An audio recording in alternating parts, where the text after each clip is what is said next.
Good morning everyone. Now after learning about how to find the potential at a point on the axis of the dipole, for that we have got the formula as V equals to 1 upon 4 pi epsilon naught P upon R square for the special condition when the dipole is very small and the point, this point P, is at a very large distance from the dipole. Now we are going to learn how to derive the relation for the potential at a point on the equatorial line. Okay, from the midpoint the line is going, and at this line, if a point P lies at r distance from this dipole, then how we are going to calculate the potential? Obviously we know the formula for the potential at a point due to a point charge.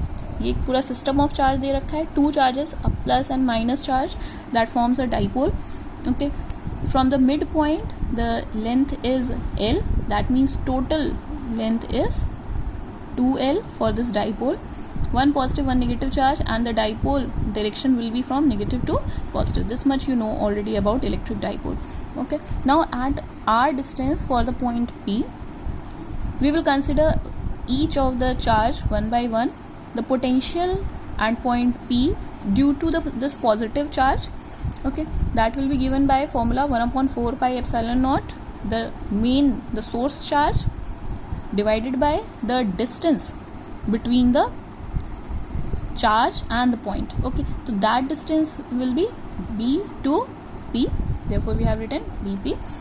Similarly, the potential at point P due to this minus Q charge, again that will be written as 1 upon 4 pi epsilon naught. The source charge is minus Q, therefore source charge upon divided by the distance, यहाँ से यहाँ तक की distance, जिस point from the source charge to the point where we have to find the potential.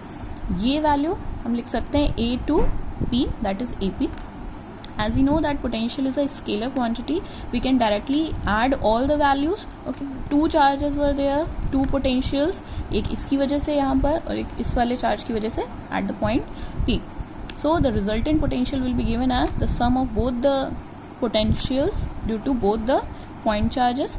Okay, when we will add up the values, since here you can see one of the charge is minus Q, Q can be taken outside. Now 1 upon BP minus 1 upon AP. Obviously if we talk about, since this line is going through the center point, these two triangles will act as two congruent triangles. Okay, 90-degree angle, this line is common, this value is this, and this value are equal by your congruency. These two triangles AOP and POB both are congruent, therefore by CPCT this value and this value will also be equal. That means AP is equal to BP by CPCT, that is corresponding parts of congruent triangles. Okay, therefore both these terms will be cancelled out and overall the answer will come out to be 0.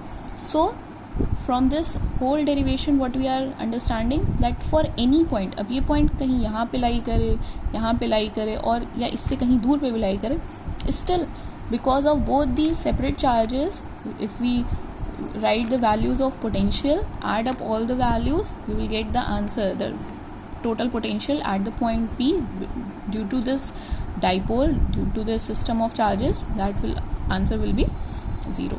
And if potential is 0, we know potential formula is work done upon Q. Okay, if V is 0, that means the work done will also become 0. Therefore in moving any point or doing any work on this equatorial line, the potential will be 0 and also the work done will again be 0.